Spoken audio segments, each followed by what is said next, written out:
vraiment fort, viril, c'est ceux-là qu'on prend, on peut transformer en géniteur. Mais sinon, la sélection pour les géniteurs se fait à la base, au niveau des alevins. La bonne sélection pour les géniteurs se fait au niveau des alevins. C'est là où on choisit les alevins qui vont conduire pour être géniteurs. Le reste, poisson de table. Bon, pour une femelle, on peut faire 3 fois. On peut faire 3 fois. Mais sauf que si on fait une reproduction avec une femelle aujourd'hui, on va attendre encore 2 mois avant de faire. On attend encore 2 mois avant de faire pour que le matériel génétique, c'est-à-dire les ovocytes, puissent se remettre en place. Et après 3 fois, généralement, les ovaires sont fatigués. C'est un peu comme la ménopause. Donc, on va se vendre comme poisson de table. Et pour le mâle? Pour le mâle et à dissection, on coupe la gonade, c'est-à-dire le testicule, aux 2 tiers. Donc, on coupe le testicule aux 2 tiers, on recourt les mâles. L'avantage avec le silure, c'est que ça a une régénérescence rapide.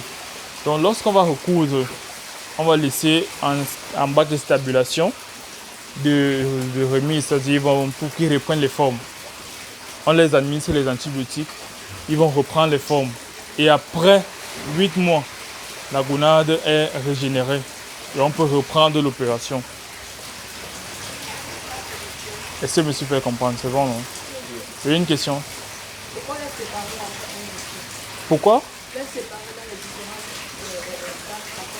Parce que j'ai dit ça tout à l'heure. J'ai dit que lorsqu'il y a injection hormonale, l'activité physiologique est élevée.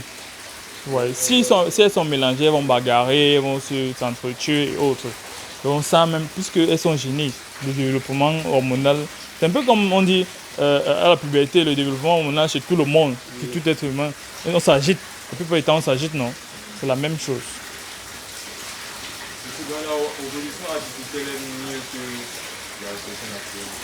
C'est mieux que la reproduction naturelle. Et d'une part, c'est vrai, d'une part, c'est pas vrai. Donc, il n'y a pas de réponse catégorique. Du point de vue de disponibilité, non, profit, ça c'est l'investisseur.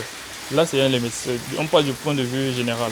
Du point de vue général, du point de vue disponibilité de la protéine à la population, on ne peut pas se fier à la pêche ou alors dans le milieu naturel pour pouvoir avoir la quantité de nourriture, de poissons qu'il faut pour la population.